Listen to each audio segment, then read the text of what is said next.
अस्सलाम वालेकुम नाज़रीन, उम्मीद आप लोग खैरियत से होंगे। मैं हूं हसन हाशमी, डीएनए न्यूज़ में खुशामदीद। आज इंतशारी और फसादियों के लिए डूब मरने का मकाम है और आज इस लंगड़े शैतान और उसके बदबूदार पुजारियों के लिए एक बहुत बुरी खबर भी है।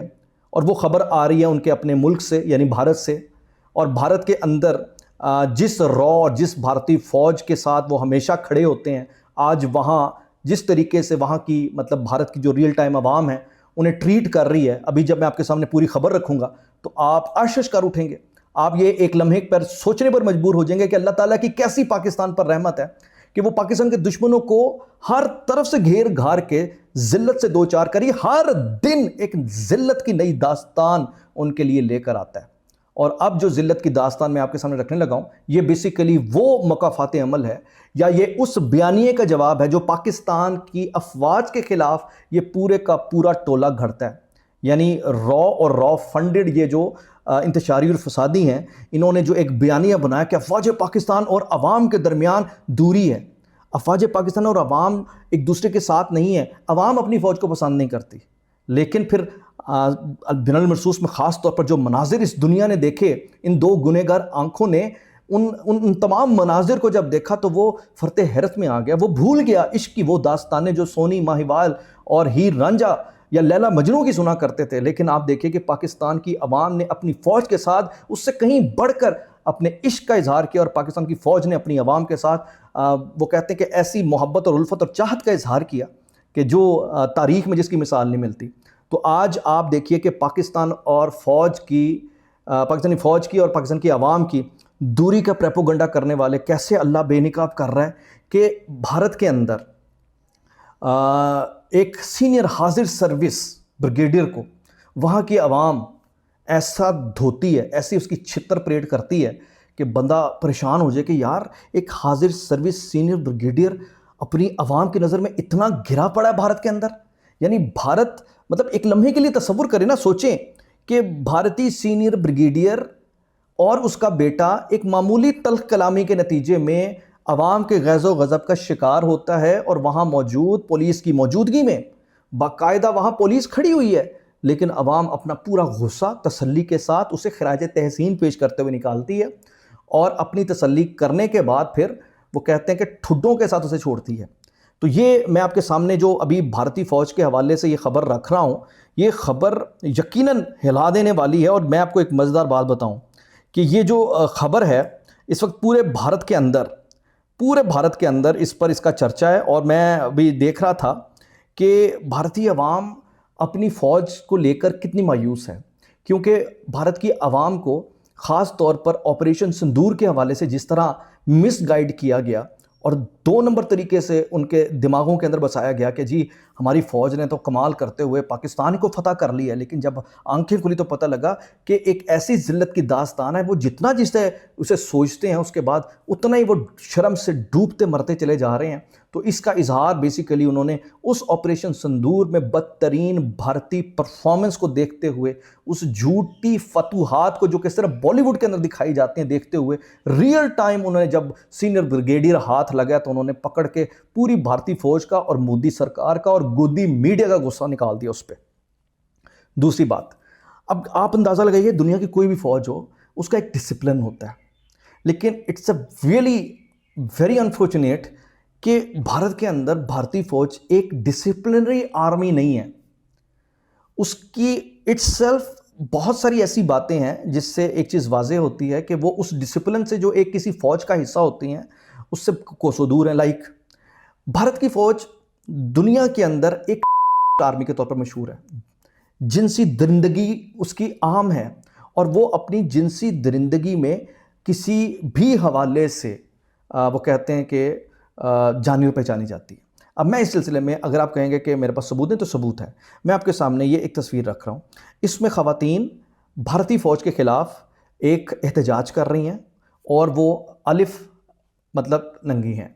उन्होंने बरहना होकर ये एहतजाज शुरू किया और इसमें आप ये देखिए कि इस एहतजाज के अंदर वो भारतीय फ़ौज के हवाले से खुल्लम खुल्ला एक बात कर रही हैं कि जनाब आओ हमारा करो। और इसमें देखें इंडियन आर्मी और इसमें उन्होंने बाकायदा लिखा हुआ है कि ये जो भारतीय फ़ौज है ये हमारे साथ बलात्कार करती है, हमारा जिनसी इस्तेहसाल करती है, ये जिनसी दरिंदे हमें आकर ये नोचते हैं। मतलब ये एक इंडियन आर्मी, ये किसी शख्सियत के हवाले से बात नहीं हो रही कि एक बीच में गंदा अंडा निकल गया, ना ना ना ना, as an institution Indian Army. आप अंदाजा लगाएं यार, वो जिस्म की भूख वहां अपनी ही खवातीन की इज्जतें तार तार करके मिटाती है। और ये मणिपुर की वो तस्वीर है, और इस तरह के बेतहाशा वाक़यात हैं जिसमें भारतीय फ़ौज के हवाले से ओवरऑल एज इंस्टीट्यूशन ये चीज़ें आम हैं कि ये इस तरह की हरकत करते हैं। और चलें इसको छोड़ें, मैं आपको अब अगली बात बताता हूँ जिससे आपको मज़ीद अंदाज़ा होगा कि कितनी अनडिसिप्लिन्ड फ़ौज है और इसकी किस लेवल पर जाकर बदनसीबी हम कह लें कि वहाँ ये किस तरह के किस कमाश के लोग हैं। क्योंकि बेसिकली आर्मी ये नहीं है, बल्कि ये एक गैंगस्टर्स हैं। ये आप कह लें कि एक जत्था है जो इस तरह गैंग वगैरह करते हैं। और ये सिर्फ यहाँ तक नहीं, बल्कि भारत के अंदर भारतीय फ़ौज में जो ख़वातीन ऑफिसर्स हैं, जो महिलाएं हैं, वहाँ भी जनाब उनकी इज़्ज़तें महफूज नहीं। और अभी ये ख़बर आप देखें कि 1000 भारतीय जो ख़वातीन ऑफिसर्स हैं वो भारतीय फ़ौज के अंदर ज़्यादती का शिकार हो चुकी हैं। और इस सिलसिले में ये पूरी रिपोर्ट आई है कि भारतीय ख़वातीन एहलकारों की इस्मतें उनके सीनियर्स के हाथों महफूज नहीं। और पिछले सिर्फ 3 सालों के दौरान 123 ख़वातीन एहलकारों के साथ जिनसी ज़्यादती हुई। और ज़्यादती किसने किया? खुद भारतीय फ़ौज के सीनियर ऑफिसर्स ने। इसी तरह भारत में ख़वातीन के साथ जिनसी ज़्यादती के केस हर रोज़ सामने आ रहे हैं। और 2019 में ये बताया गया कि तिब्बत बॉर्डर पुलिस की डिप्टी कमांडर करजीत कौर ने कि भारतीय फ़ौज में ख़वातीन एहलकारों को, मर्द एहलकारों को खुश करने के लिए भर्ती किया जाता है। अल्लाहु अकबर। मतलब भारत के अंदर भारतीय फ़ौज में ख़वातीन एहलकारों को भारतीय मर्द फ़ौजियों को खुश करने के लिए भर्ती किया जाता है। और भारत में ख़वातीन एहलकारों के साथ जिनसी ज़्यादती से मुतालिक होशरुबा इंकशाफात जो सामने आए, उसमें 2007 से ताहाल भारतीय फ़ौज में ख़वातीन एहलकारों के साथ जिनसी ज़्यादती के 1243 वाक़यात रूनुमा हो चुके हैं। और इसी तरह 2015 से 2017 के दरमियान दर्जन से ज़ायद ख़वातीन ऑफिसर्स ने सीनियर अफसरान के हाथों ज़्यादती का दावा किया। जबकि 2021 में भारतीय फ़िज़ाइया की खातून पायलट ने सीनियर स्क्वाड्रन लीडर के खिलाफ हरासगी और जिनसी ज़्यादती की शिकायत भी दर्ज करवाई। और इसी हवाले से ये जो वाक़या है ये पहला नहीं है, बल्कि 2005 में भी एक स्क्वाड्रन लीडर जो खातून, वो स्क्वाड्रन लीडर अंजलि गुप्ता, उसको एयर मार्शल अनिल चोपड़ा की तरफ से जिनसी तौर पर हिरासा किया गया। इसके अलावा 2007 में कैप्टन नेहा रावत ने मेजर जनरल AK लाल के खिलाफ शिकायत दर्ज कराई कि 2008 में कैप्टन पूनम कौर को बाला अफसरान के ख़ानदान इज्तिमाई ज़्यादती की जो उसने की थी उस पर उसका कोर्ट मार्शल भी हुआ था।